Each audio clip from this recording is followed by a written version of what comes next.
Bonjour les internautes, bonjour les abonnés de la chaîne YouTube, ravi de vous retrouver. Nous sommes le lundi 12 mai, voilà. Ça fait un petit moment qu'on ne s'était pas vu, on est ravi de vous retrouver.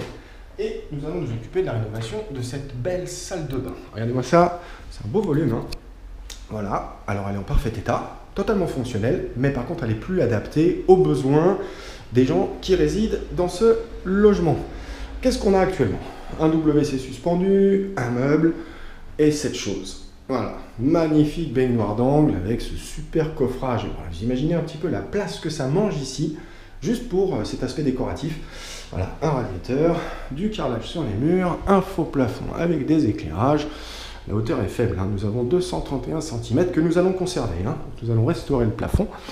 Et voilà, donc nous allons nous occuper de la rénovation transformation et cet espace de bain, plus adapté, va se transformer en espace de douche adapté. Voilà, nous allons effectivement réinstaller du meuble, du miroir, WC suspendu complètement changé, on gicle tout, on ne garde rien. Voilà un petit peu pour ce petit volume. Bon, allez, on essaye de vous montrer ça au fur et à mesure. À tout de suite. Allez, jour numéro 2, on démarre, hein, il est à peine 8 heures. La démolition, alors, comme on peut le voir, il reste encore pas mal de choses parce que c'est une démolition qui a été assez capricieuse. Voilà. Les gens qui avaient rénové la salle de bain avant, ils n'avaient pas rigolé. C'est-à-dire qu'ils nous avaient mis du béton un peu partout.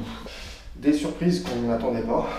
Celle-ci, par exemple, là, on a un magnifique décalage de sol. Voilà. Cet appartement, il a été intégralement rénové sur la partie opposée à l'espace de bain.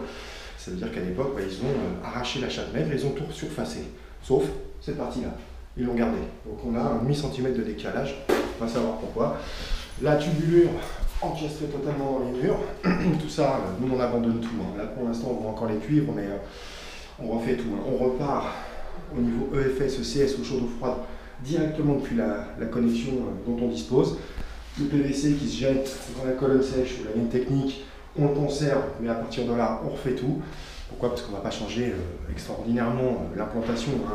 Le WC restera ici, les éléments de vasque par ici, l'élément de douche par là. Mais par contre, on ne peut pas conserver tout ça. De toute façon, c'est pas convenu qu'on garde quoi que ce soit. Voilà. Électriquement parlant, là les surprises, hein. Voilà, bon, bien évidemment, c'est de l'ancien, donc c'est sur transformateur. Le volet électrique, il y a un coffrage en bois, il va falloir qu'on se débrouille avec ça. La ventilation, comme vous pouvez le voir, effectivement, je vous disais précédemment que le plafond est assez bas. Donc tout ça, il va falloir qu'on travaille avec. Et puis voilà, mais bon, vous voyez, ce genre de choses-là, une saignée murale complète, enfin, une saignée de sol, on ne sait même pas ce qu'elle fout là. C'est des contraintes qu'on découvre quand on travaille, et il va falloir qu'on s'organise avec. Voilà. Et puis qu'on livre un projet nickel, en corrigeant tous ces petits défauts. Allez, on continue. Allez, fin du 4e jour, on vous montre. Voilà un petit peu l'état de la rénovation ou de la restauration pour le moment. Voilà, qu'est-ce qui a été effectué? Nouvelle cloison. Et rappelez-vous, méga baignoire, et ben voilà. Maintenant c'est une méga douche. Une grande taille, hein. 1 mètre par 1 mètre. Voilà. Et le banc, en brut bien évidemment avant carrelage, il y a 90 cm pile poil. Ça fait quand même pas mal. Avec un comptoir. Parce que malheureusement il ne devait pas exister, mais on a découvert une canalisation PVC diamètre 100 qui arrivait d'ici, alors qu'on pensait qu'elle arrivait de là-bas. Donc il a fallu effectivement repenser un peu notre configuration. Donc plutôt que de faire un petit coffre en bas de la douche, pas bon, voilà, on s'est dit allez, un grand comptoir, comme ça on peut poser, puis surtout on peut ouvrir la fenêtre complètement. Voilà. La douche, bien évidemment, va prendre sa place par ici, et les éléments.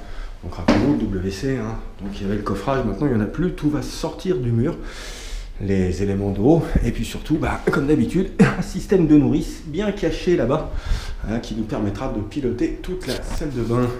L'électricité au plafond, elle était bien évidemment revue aussi, hein. Il y avait du boulot, beaucoup de travail, donc pas mal de choses un peu bizarroïdes au niveau de l'élec ici, mais c'est revenu et c'est confort.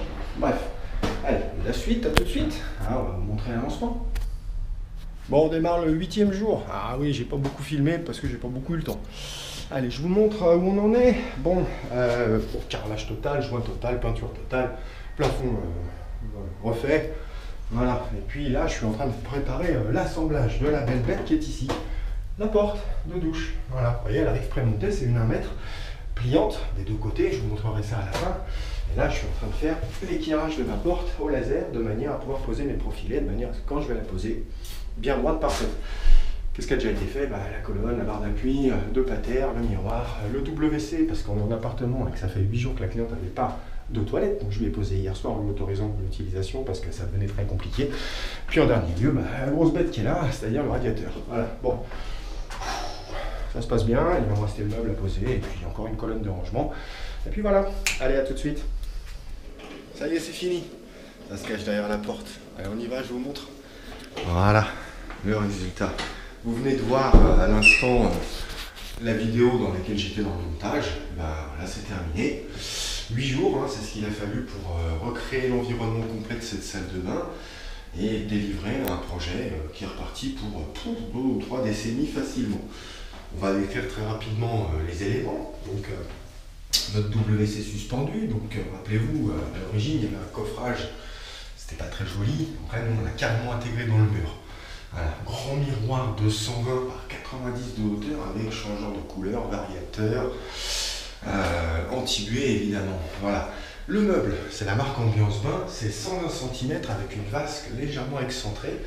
Alors, on a de la place effectivement au niveau tiroir, on a tout ce qu'il faut, mais surtout on a également, à la demande du client, un panier de linge. Voilà, c'est un panier de linge ça. Voilà, ça permet de mettre un petit peu de linge. Bon, allez, on passe par là.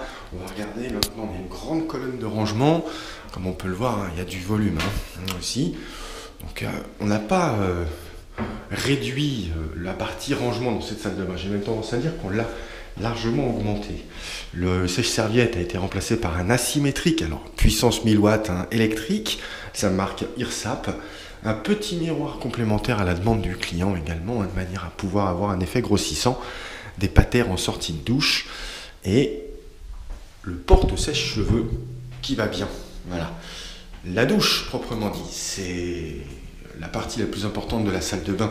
Et là, on est passé, rappelez-vous, d'une baignoire d'angle, pas très pratique, avec des grosses maçonneries qui nous ont rendu bien fous d'ailleurs pour pouvoir les déposer, à un élément de douche de 1 mètre carré. Il y a 1 mètre par 1 mètre au sol, mais également un banc à double niveau et un coffrage complet ici, un comptoir. Alors pourquoi le comptoir? Simplement parce qu'on a une canalisation d'évacuation de diamètre 100 mm qui court comme ceci et qui va connecter notre toilette, qui connecte notre vasque et qui connecte notre douche. Donc plutôt que de percher le receveur à je ne sais quelle hauteur pour passer par-dessus et gagner de la place en profondeur, on a pris l'option, ça a été changé pendant le projet, de construire ce comptoir de manière à pouvoir avoir un volume comme ceci. Et je vais essayer de vous montrer, regardez-moi ça. Voilà. La classe, parce que j'ai 119 cm au total, 19 ici et 1 mètre au niveau de mon receveur. L'encombrement pour mon banc, 92 cm. Du confort, on peut même s'asseoir presque à 2 ici. Voilà. Et puis face à nous, une colonne de douche de la marque Hansgrohe. C'est la gamme Shower Pipey 240. Voilà, très beau produit. Le receveur, c'est du Kinedo. Voilà, c'est la gamme Kinenova. Et puis, voici.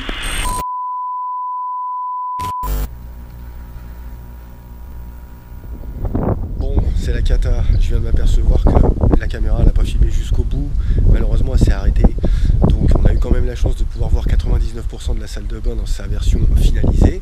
J'espère que ça vous a plu, je vous donne rendez-vous le plus rapidement possible pour le prochain projet réalisé par la société Atome. À bientôt.